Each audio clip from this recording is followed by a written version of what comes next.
می نشیند سخنت در دل و جانم، چه کنم؟ می نشیند سخنت در دل و جانم، چه کنم؟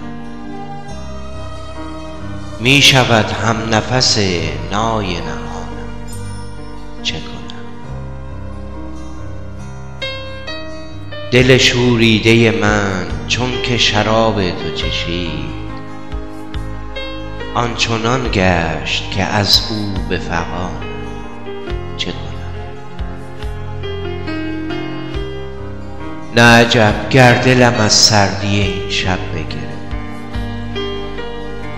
یار خورشید و سحرخنده عالم، چه کنم؟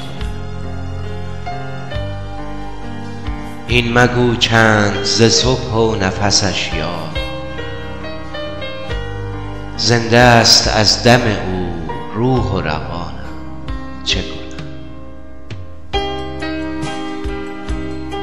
در دل چشم تو آن شعر چنان آب روان، خوانده‌ام لیک نیاید به بیان، چه کنم؟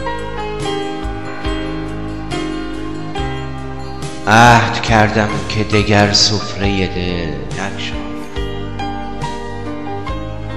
عشق فریاد برآورد ز نهانم، چه کنم؟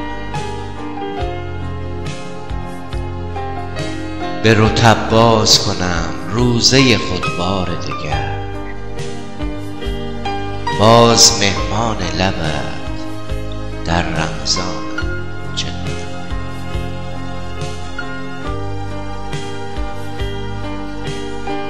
به رطب باز کنم روزه خود بار دگر،